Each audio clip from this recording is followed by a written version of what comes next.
नमस्कार साथियों, हमारी आज की प्रमुख खबरें संक्षेप में कुछ इस प्रकार हैं। 1. अनियमितता बरतने पर प्रधानाचार्य निलंबित हुए। 2. पेंशन में छेड़छाड़ पर बाबू सस्पेंड, शिक्षकों व कर्मचारियों की पेंशन की रकम निजी कंपनी में निवेश करने का मामला। 3. 8 साल से शिक्षिका के साथ दुष्कर्म करने के आरोपी शिक्षक को बीएसई ने निलंबित किया। 4. विद्यालयों के बच्चों को बताया जाएगा गुड और बैड टच। अब बात करते हैं विस्तार में। आज की पहली बड़ी खबर, अनियमितता बरतने पर प्रधानाचार्य निलंबित हुए। रायबरेली, डीन शाह गौरा विकास क्षेत्र के गोविंदपुर माधव के श्री शीतला सहाय मौनी स्वामी इंटर कॉलेज के प्रधानाचार्य को अनियमितता करने पर प्रबंधक ने निलंबित कर दिया है। 31 मार्च को सूर्य नारायण तिवारी को इस विद्यालय का कार्यवाहक प्रधानाचार्य प्रबंध समिति ने नियुक्त किया था। प्रबंधक का आरोप है कि उसके बाद से ही प्रबंधक समिति के आदेशों की अवहेलना, अनुशासनहीनता, मनमाने तरीके का विद्यालयी कार्य, वित्तीय अनियमितताएं व संस्था के प्राभूत को क्षति आदि अन्य अनियमितताओं के प्रथम दृष्टया दोषी पाए गए। इस पर प्रबंध समिति ने बैठक कर बीती 3 अक्टूबर को प्रभाव से निलंबित कर दिया। इस निलंबन अवधि में विद्यालय की प्रशासनिक सामान्य व्यवस्था विद्यालय के शिक्षक लाल प्रताप सिंह को सौंपी गई है। इसके साथ ही प्रधानाचार्य के खिलाफ सभी आरोपों की जांच प्रबंध समिति कराएगी। प्रबंधक विनोद कुमार ने कहा कि इस अवधि में बुलाए जाने पर विद्यालय में प्रवेश होगा। इस अवधि का वेतन निलंबन नियमावली के अनुरूप प्रदान किया जाएगा। आज की दूसरी खबर कुछ इस प्रकार है। पेंशन में छेड़छाड़ पर बाबू सस्पेंड, शिक्षकों व कर्मचारियों की पेंशन की रकम निजी कंपनी में निवेश करने का मामला। प्रयागराज जिले के सहायता प्राप्त माध्यमिक विद्यालयों के शिक्षकों व कर्मचारियों की पेंशन की रकम निजी कंपनी में निवेशित करने वाले जिला विद्यालय निरीक्षक कार्यालय के बाबू आलोक गुप्ता को शुक्रवार को निलंबित कर दिया गया है।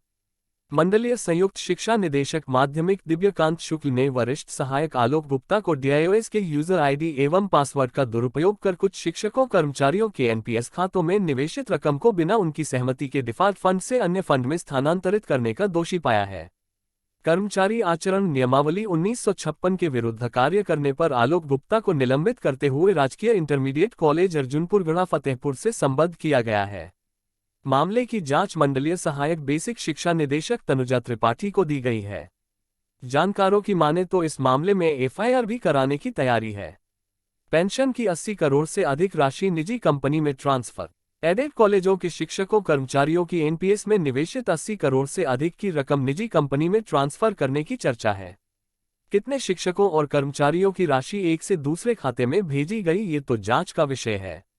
बड़ी संख्या में शिक्षक कर्मचारी ऐसे हैं जो एनपीएस का लेखा जोखा ऑनलाइन देख नहीं पाते, लेकिन सूत्रों की माने तो 80 करोड़ रुपए से अधिक निजी कंपनी के खाते में डाले गए हैं। इसके चलते शिक्षकों कर्मचारियों को लाखों रुपए का नुकसान हुआ है। आरोप है कि इस हेराफेरी के लिए निजी कंपनी के प्रतिनिधियों ने कमीशन के रूप में मोटी रकम दी है।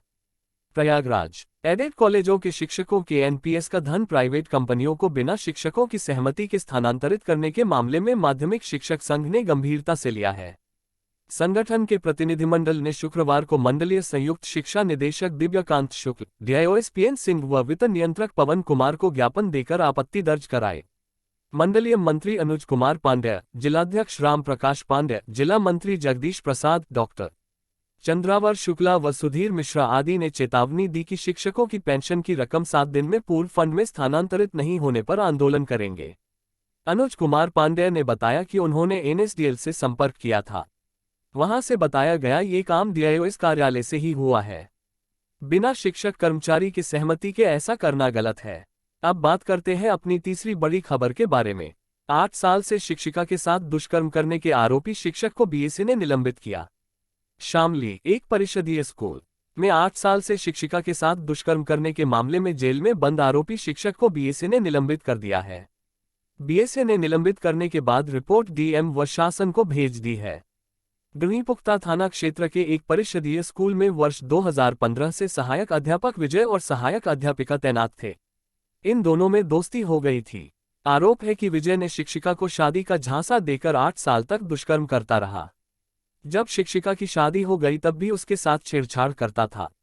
विरोध करने पर जान से मारने की धमकी देता था। शिक्षिका ने बीएसई कार्यालय व पुलिस को शिकायत कर कार्रवाई की मांग की थी। पुलिस ने शिक्षिका की तहरीर पर शिक्षक के खिलाफ मुकदमा दर्ज करते हुए चालान कर दिया था। बीएसई कोमल ने अध्यापक को निलंबित कर रिपोर्ट डीएम व शासन को भेज दी है। बीएसई ने निलंबित करने की पुष्टि की है। चौथी बड़ी खबर कुछ इस तरह से है। विद्यालयों के बच्चों को बताया जाएगा गुड और बैड टच। शाहजहांपुर परिषदीय विद्यालयों में बच्चों को शिक्षा दिलाने के साथ ही कानूनी प्रावधानों और हेल्पलाइन नंबरों के बारे में जानकारी भी दी जाएगी। इसके अतिरिक्त गुड टच और बैड टच के बारे में बताया जाएगा। राज्य परियोजना निदेशक का पत्र आने के बाद बीएसए ने शिक्षकों को दिशा निर्देश दिए हैं। जिले में करीब 2700 परिषदीय विद्यालयों का संचालन किया जाता है, जिसमें करीब 4 लाख बच्चे पंजीकृत हैं। इन विद्यालयों को शिक्षण कार्य के साथ ही कानूनी अधिकार और हेल्पलाइन नंबरों की जानकारी भी दी जाएगी, जिससे वह समय पड़ने पर उसका उपयोग कर सकें। राज्य परियोजना निदेशक की ओर से बीएसए को भेजे पत्र में बताया गया कि बच्चों को शिक्षा का अधिकार, बाल विवाह, दहेज प्रथा, घरेलू हिंसा आदि के बारे में जानकारी दी जाएगी। इसके अतिरिक्त चाइल्ड व महिला हेल्पलाइन के बारे में बताया जाएगा। जिले के परिषदीय स्कूलों में एक साल में 2 बालिकाओं के साथ छेड़खानी के मामले प्रकाश में आने के बाद छात्राओं को गुड टच और बैड टच के बारे में जानकारी दी जाएगी। इसके लिए शिक्षिकाओं को प्रशिक्षित करने की तैयारी है। बीएसए रणवीर सिंह ने बताया कि विद्यालयों की ऐसी शिक्षिकाओं को चिन्हित किया जाएगा जो तेजतर्रार हों। उन्हें प्रशिक्षण दिलाने के बाद स्कूल में छात्राओं को जागरूक किया जाएगा।